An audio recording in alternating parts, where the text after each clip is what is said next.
I grew up playing hard, playing rough, hanging out with the wrong crowd. Roller skating, third grade, East Austin, and my skates went out from underneath me and my arm broke backwards. All these parents would run out going, "Oh, Hank, what happened?"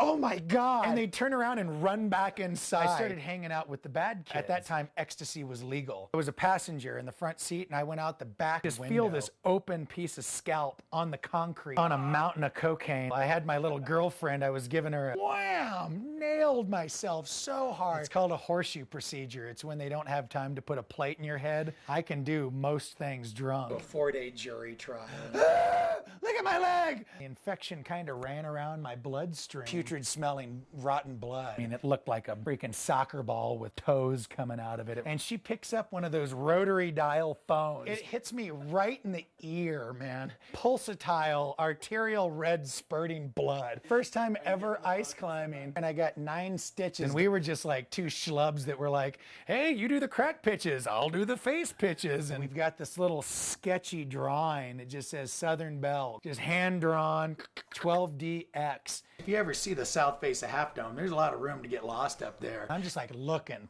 I'd done all these moves you could never climb back down. And I got like 40 feet above some pro that was like 80 feet off the belay. And I figured, well, this just must be what separates the men from the boys. And you're just a little boulder geek and the big Yosemite. And that's when I saw the bolt 30 feet to the right of me. And it was like 10 feet below me. And I just went, "Oh man, you're gonna fall. No, this is gonna be a yard sale." Remember how you guys were all into death roots in the 80s and then suddenly you weren't?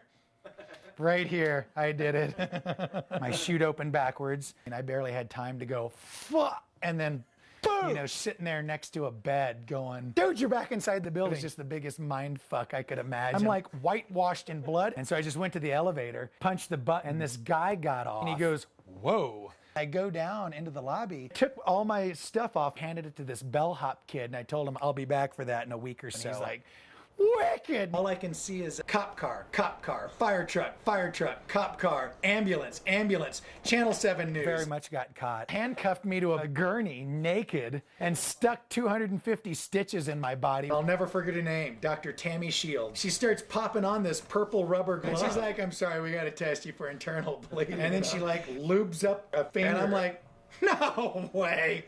Come on, I'm handcuffed." Stuck it right up there and she left skid marks out of that room. You really get into this film, I'll show you my ass scar. It's a freak show. I can tell you when the weather's gonna change.